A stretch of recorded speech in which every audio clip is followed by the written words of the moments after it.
எப்படி உள்ளத்தில் இருக்கிற சந்தேகத்தை அகற்றி உள்ளத்தில் விசுவாசத்தை எப்படி வைக்கிறது, விசுவாசம் எப்படி வருது, சந்தேகம் எப்படி போகுது. சந்தேகம் போக வேண்டும், விசுவாசம் வர வேண்டும். எல்லாரும் சொல்லுவோம், சந்தேகம் போக வேண்டும், விசுவாசம் வரணும். அப்போ எப்படி சந்தேகம் போகுது, எப்படி விசுவாசம் வருதுன்னு காண்பிக்கிறேன். திருப்பவும் அப்போஸ்தலர் நடபடிகள் 10ஆம் அதிகாரத்தில் ஆரம்பிப்போம். பேதுரு அந்த தரிசனத்தை குறித்து சிந்தனை பண்ணி கொண்டிருக்கையில் யோசிச்சுட்டு இருக்காங்க, என்ன தரிசனம் இது, ஏன் இப்படி துப்பட்டி வந்து இறங்குச்சு, இதில் தீட்டாக இருக்கிற பறவைகளும் மிருக ஜீவன்லாம் வந்து இறங்குச்சு, என்ன விஷயம் இது, என்ன தரிசனம், இதனுடைய அர்த்தம் என்னன்னு சிந்தனை பண்ணி கொண்டிருக்கையில் ஆவியானவர், இதோ 3 மனுஷர் உன்னை தேடுகிறார். ஆவியானவர் பேசுகிறார்.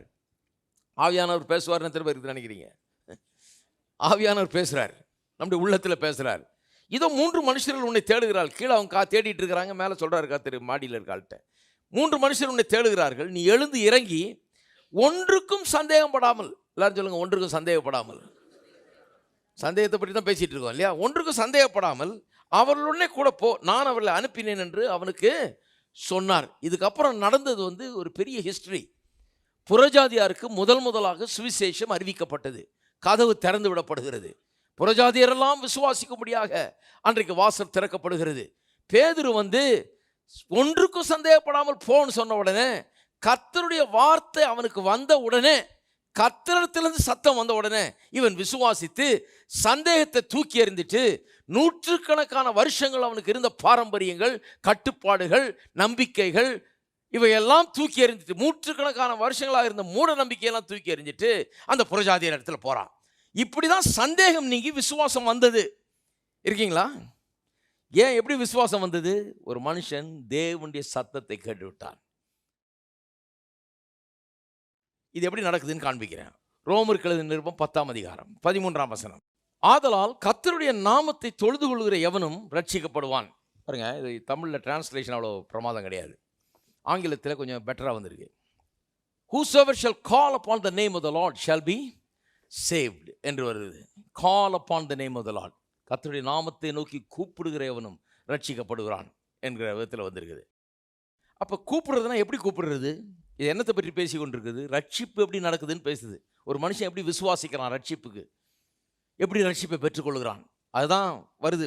முழு அதிகாரத்திலையுமே 6ஆம் வசனத்திலேருந்து அதுதான் வந்துக்கிட்டு இருக்கு.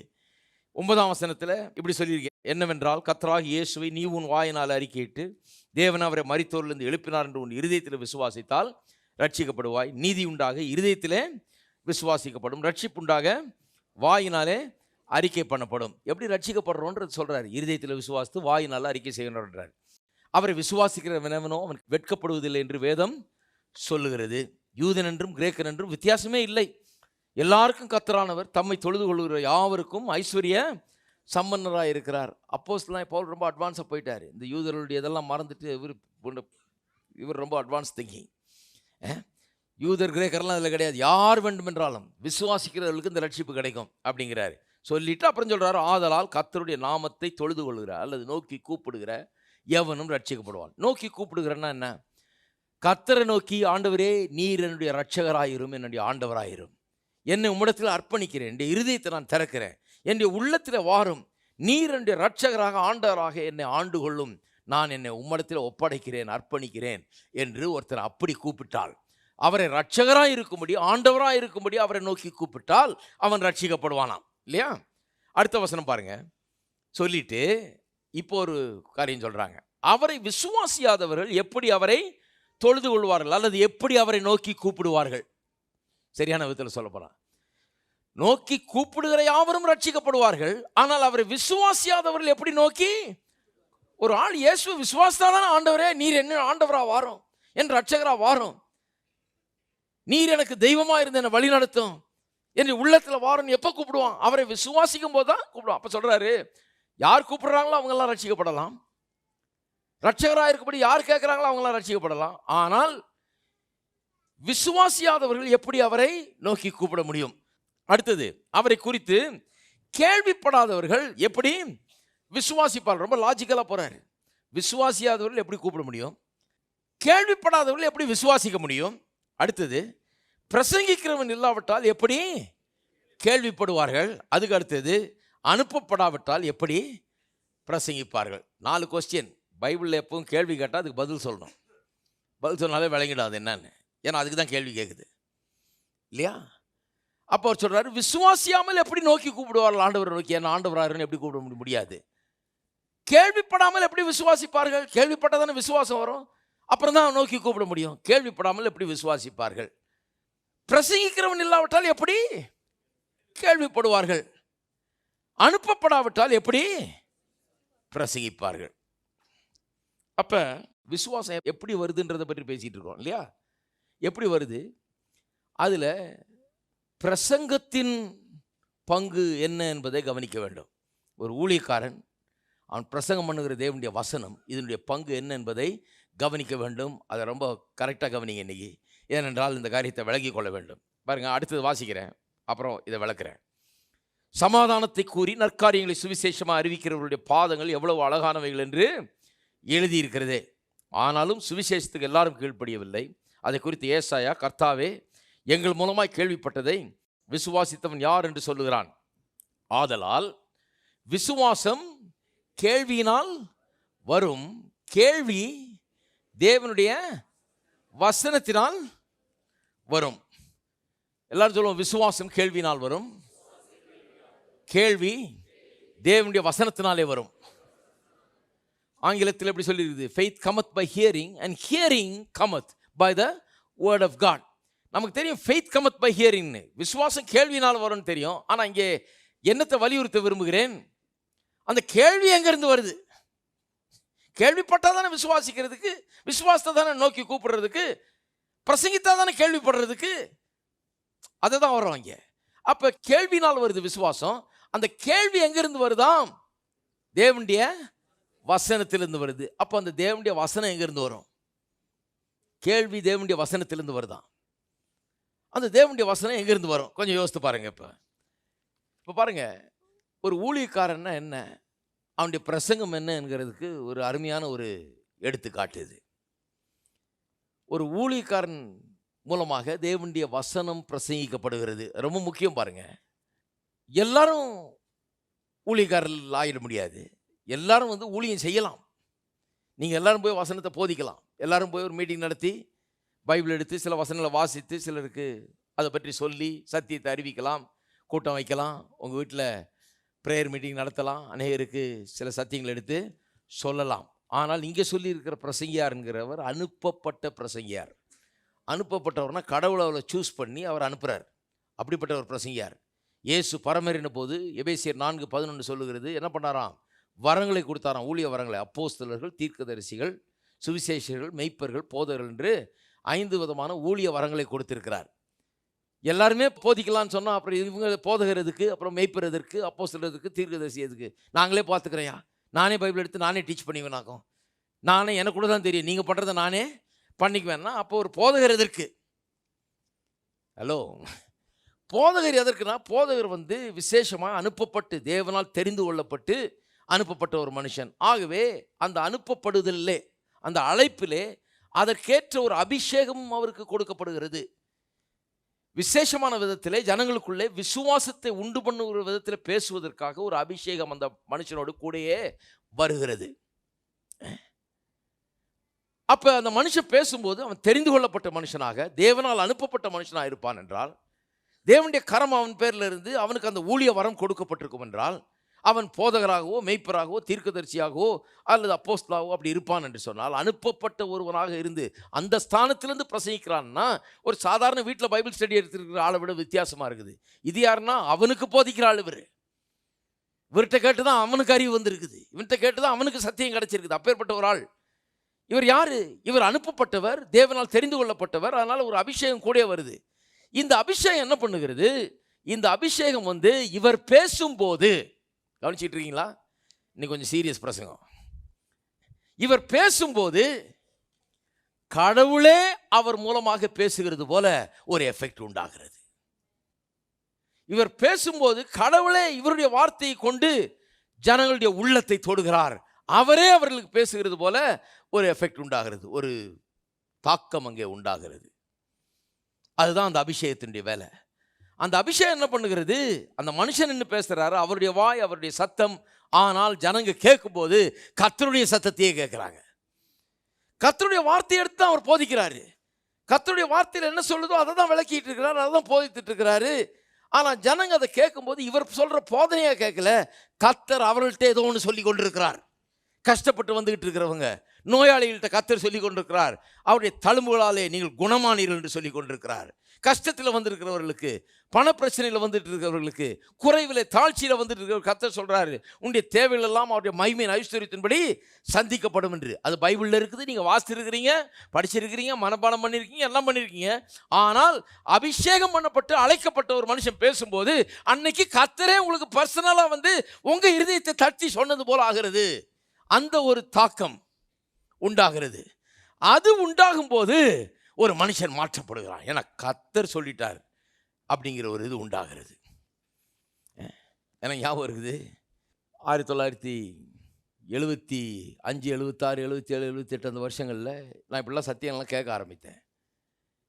கேட்க ஆரம்பிக்கும் போது எனக்குள்ள ஒரு பெரிய ஒரு மாற்றம், எனக்குள்ள ஒரு பெரிய ஒரு தாக்கம் உண்டானது.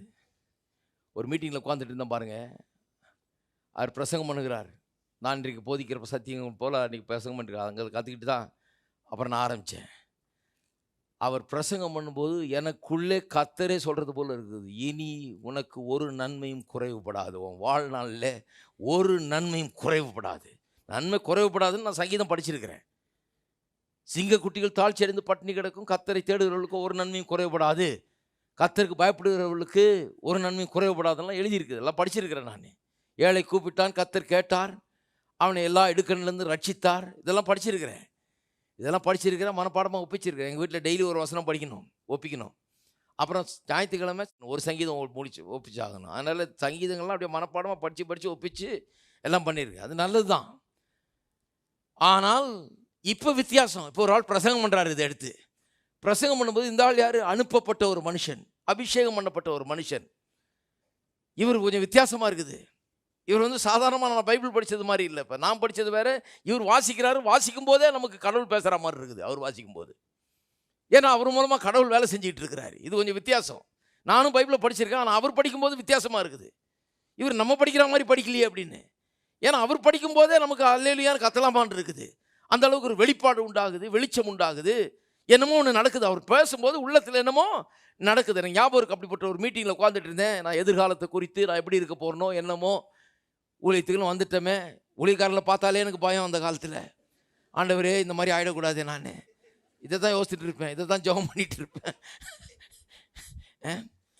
ஆண்டவரே வந்தாச்சு ஊழியத்துக்கு, என்ன பண்ணுறது, இன்னும் கண்ணீரும் கம்பலையமாக தான் இருப்பேன் போல இருக்கிறமே அப்படின்னு சொல்லி கொஞ்சம் பயம் எனக்கு. பாருங்கள், ஏன்னா இவங்களெல்லாம் பார்த்துருக்குறேன் இல்லையா, இவங்க படுற கஷ்டம், இவங்க படுற இதெல்லாம் பார்த்துட்டு எனக்கு ரொம்ப வேதனையாக இருக்கும், எனக்கு பயமாக இருக்கும். இதில் போய் சிக்கிக்கிட்டு கஷ்டமாக இருக்குமே அப்படின்னு சொல்லி யோசிச்சுட்டு இருப்பேன். அன்றைக்கி நான் உட்காந்து கேட்கும்போது எனக்குள்ள கர்த்தரே சொல்கிறது போல் இருக்குது, எனக்கு இதயத்தை தட்டி, இனி உனக்கு ஒரு நன்மையும் குறைவுபடாது என்று. அன்றைக்கி எந்திரிச்சு வீட்டுக்கு வந்தேன். அன்றைக்கி ஒன்றும் எனக்கு ஒன்றும் பெரிய ஒன்றும் வந்து கிடச்சிடல. அன்றைக்கி ஒன்றும் இல்லாமல் தான் இருந்தேன். அன்றைக்கி வந்து என்ன எதிர்காலம்னு எனக்கு தெரியாமல் தான் இருந்தது. ஆனால் உள்ளத்தில் விசுவாசம் உண்டாயிடுச்சு, எனக்கு ஒரு நன்மையும் குறைவுபடாது, எனக்கு கர்த்தர் என்னுடைய தேவைகள் எல்லாவற்றையும் சந்திப்பார், கர்த்தர் என்னோடு கூட இருப்பார், எனக்கு வாழ்க்கையில் வெற்றியை தருவார், நான் வெற்றி பெற்றவனாக வாழ்வேன், நிச்சயமாக தோல்வி எனக்கு கிடையாது என்கிற நம்பிக்கை எனக்கு அன்றைக்கு உள்ளத்திலே வந்து விட்டது. அப்போ இன்னும் கேட்க ஆரம்பித்தேன், அதையே ஃபீட் பண்ண ஆரம்பித்தேன் எனக்குள்ள. அந்த மனுஷன் பேசும்போது அவர் டேப்பெல்லாம் வாங்கி கேட்க ஆரம்பித்தேன். பேசும்போதெல்லாம் எனக்கே கர்த்தர் சொல்கிற மாதிரி இருக்குது, உனக்கு நன்மை குறைவுபடாது, நீ விசுவாசி, உனக்கு அது நடக்கும். சரி, ஒரு நன்மையும் குறைபடாதுன்னு பைபிள் எழுதியிருக்கு பாருங்க. ஆனால் நிறைய பேருக்கு அது நடக்கிறது இல்லை. ஏன் நடக்கிறதுனா, பைபிள் எழுதியிருக்கு, இவங்க வாஸ்தவம் இருக்கிறாங்க, ஆனால் விசுவாசம் வரவில்லை. விசுவாசம் கேள்வியினால் வரும், கேள்வி தேவனுடைய வசனத்தினாலே வரும். இந்த தேவனுடைய வசனத்தினாலே வரும்ன்றது ஆங்கிலத்தில் hearing comes by the word of God இருக்குது இல்லையா. சில இங்கிலீஷ் பைபிளில் இப்படி மொழிபெயர்த்திருக்கிறாங்க, hearing comes by the word of Christ. கிறிஸ்துவின் வார்த்தையினால் கேள்வி வருதான். அப்போ கிறிஸ்துன்னு சொன்னால் என்ன அர்த்தம்? அபிஷேகம் பண்ணப்பட்டவர், தி அனாயிண்டட் ஒன் என்று அர்த்தம் கிறிஸ்து என்று சொன்னால். அப்போ இப்படி வாசிக்கலாம், விசுவாசம் கேள்வினால் வரும், கேள்வி அபிஷேகம் பண்ணப்பட்டவருடைய வார்த்தையினால் வரும். அல்லது இப்படி வாசிக்கலாம், விசுவாசம் கேள்வினால் வரும், கேள்வி அபிஷேகம் பண்ணப்பட்ட வார்த்தையினால் வரும். ஹலோ, விசுவாசம் கேள்வியினால் வரும், கேள்வி அபிஷேகம் பண்ணப்பட்ட வார்த்தையினால் வரும். அபிஷேகம் பண்ணப்பட்டவருடைய வார்த்தையினால் வரும், அபிஷேகம் பண்ணப்பட்ட வார்த்தையினால் வரும். இருக்கீங்களா? அப்ப இந்த அபிஷேகம் பண்ணப்பட்டவர் அவரே அவருடைய வார்த்தையை எனக்குள்ளாக கொடுக்கிறார். அங்கதான் விசுவாசம் வருது பாருங்க. நானும் பைபிளை படிச்சிருக்கேன். இது ஒன்றும் தெரியாத வசனம் இல்லை. முதல் பக்கத்துலேருந்து கடைசி வரைக்கும் நான் எத்தனை தடவை படித்து முடிச்சிட்டேன் பைபிள் காலேஜ் போகிறதுக்கு முன்னாடியே. ஏன்னா எங்கள் வீட்டில் அப்படி அந்த மாதிரி படிக்க வைப்பாங்க. இதை படித்தாதான் சோறு. அது ஒரு நல்ல காரியம் பண்ணாங்க, பாராட்டணும். அப்போ படிச்சிருக்கேன், ஆனால் விசுவாசம் வரல. ஏன்னா விசுவாசம் எப்படி வருது? பைபிளை படிக்கிறது நல்லது. விசுவாசம் எப்படி வருது? கேள்வினால் வருது. கேள்வி தேவனுடைய அபிஷேகம் பண்ணப்பட்ட வார்த்தையினால் வருகிறது. அபிஷேகம் பண்ணப்பட்டவருடைய வார்த்தையினால் வருது. அபிஷேகம் பண்ணப்பட்ட வார்த்தையினால் வருது. அப்போ என் வாழ்க்கையில் பைபிள் படிக்கிறது மட்டுமல்ல, ஏதோ உழுந்து இதை படித்தேன்றது மட்டுமல்ல, ஒரு நல்ல சபையிலே ஒரு அருமையான அபிஷேகம் பண்ணப்பட்ட போதனைகளை கேட்கக்கூடிய ஒரு இடத்திலே நான் இருப்பது மிகவும் அவசியம். அப்போ தான் விசுவாசம் வரும். விசுவாசம் வந்தால் தான் மலையை பெயர்க்க முடியும். விசுவாசம் வந்தால் தான் வெற்றியை பெற முடியும். இதனால தான் பாருங்கள் சபையினுடைய வேல்யூ. ஒரு பிரசங்கியாருக்கு என்ன இது இருக்குதுன்னு சொல்கிறேன் நான் உங்களுக்கு. ஏன் அது அவசியம்? இல்லைன்னா நீங்கள் சொல்லலாமே, என்னையா வீட்டிலே உட்காந்து பைபிளை படிக்கக்கூட வேண்டியதில்லை. இப்போல்லாம் பைபிள்லாம் டேப்லேயே வந்துருச்சு, சிடிலேயே வந்துருச்சு. நானே வச்சுருக்கேன், நிறைய இடத்துல போட்டு நானே கேட்டுருப்பேன். விட்டா ஆதியாமத்துலேருந்து வெளிப்பட வரைக்கும் கேட்டுடலாம். அப்படியே இருந்தீங்கன்னா அது பாட்டு வாசிட்டே இருப்பாங்க அவங்க பாட்டுக்கு. நம்ம பாட்டு கேட்டார், நம்ம வாசிக்க கூட வேண்டியதில்லை. விசுவாசம் வந்துருமா? அப்படி கேட்குறது நல்லது, வேத வசனம் உள்ளே போகிறது நல்லது. ஆனால் விசுவாசம் எப்போ வருகிறது? விசுவாசம் ஒரு அபிஷேகம் பண்ணப்பட்ட ஒரு போதகருக்கு கீழாக அபிஷேகம் பண்ணப்பட்ட வார்த்தை அவர் மூலமாக பிரசங்கிக்கப்படுகிற வேளையில் அங்கே இருக்கும்போது, அந்த அபிஷேகம் பண்ணப்பட்ட சூழலில் இருக்கும்போது, அப்படிப்பட்ட ஒரு அட்மாஸ்பியரில் இருக்கும்போது, அது ஒரு ஃபெய்த் அட்மாஸ்பியர், அது ஒரு அபிஷேகம் பண்ணப்பட்ட ஒரு சூழல். அப்படிப்பட்ட ஒரு சூழ்நிலையில் இருக்கும்போது அங்கே ஏதோ நடந்து கொண்டிருக்கிறது. இங்கே வரும்போது எத்தனை பேருக்கு என்ன நடக்குது? ஹலோ, இங்கே வந்து உட்கார்ந்து இருக்கும்போது, இங்கே வசனத்தை கேட்கும்போது உள்ளத்தில் என்னமோ நடக்குது. அதுதான் அது. உள்ளத்தில் ஆவியானவர் உங்களுக்கே பேசுகிறது போல இருக்கிறது. எனக்கு நான் ஒரு கேள்வியோடு வந்தேன், எனக்கு அந்த பதில் கிடைச்சிருச்சுன்றீங்க. இங்கே வந்தது ஒரு விதமாக வந்தீங்க, வெளியே போகும்போது வேறு விதமாக போகிறீர்கள். ஏன்? இந்த அபிஷேகம் பண்ணப்பட்ட சூழலில் இந்த அபிஷேகம் பண்ணப்பட்டவருடைய வார்த்தை புறப்பட்டு வந்து உங்களுடைய இருதய கதவை தட்டி உங்களுக்குள்ளாக நுழைகிறது. அப்படி நுழையும் போது நூற்றுக்கணக்கான வருஷ பாரம்பரியங்களையும் மூட நம்பிக்கைகளையும் அவநம்பிக்கைகளையும் நம்பிக்கையற்ற எண்ணங்களையும் எல்லாவற்றையும் தூக்கி எறிந்து விட்டு, கர்த்தர் எனக்கு சொல்லிவிட்டார், கர்த்தருடைய வார்த்தையை நான் விசுவாசிக்கிறேன் என்று என்றைக்கும் இல்லாத விதத்தில் கர்த்தருடைய வார்த்தையை நீங்கள் விசுவாசிக்க ஆரம்பிப்பீர்கள். ஹலோ, இருக்கீங்களா? அப்போ நான் அப்படிப்பட்ட கூட்டத்தில் இருந்திருக்கேன் பாருங்கள். அந்த காலத்தில் கேட்டிருக்கேன். எனக்கு அப்படி வந்திருக்கிறது எனக்கு ஞாபகம் இருக்குது. அப்படி தான் விசுவாசம் உண்டாகிறது. அதுதான் இன்றைக்கு என்ன, அன்றைக்கு உண்டான அந்த விசுவாசம் தான் என்ன இன்றைக்கி வாழ வைத்து கொண்டிருக்கிறது, வெற்றி பெற வைக்கிறது. ஏனென்று சொன்னால் அன்றைக்கு வந்தது விசுவாசம். எப்படி வருதுன்னு கற்றுக்கிட்டேன். அப்புறம் அந்த விசுவாசத்தில் நான் நிற்கிறேன். எப்படி வருது விசுவாசன்றதை புரிந்து கொண்டேன் நான். அன்றைக்கி விசுவாசம் வர ஆரம்பிச்சிருச்சு, அப்புறம் வெற்றி வர ஆரம்பிச்சிருச்சு.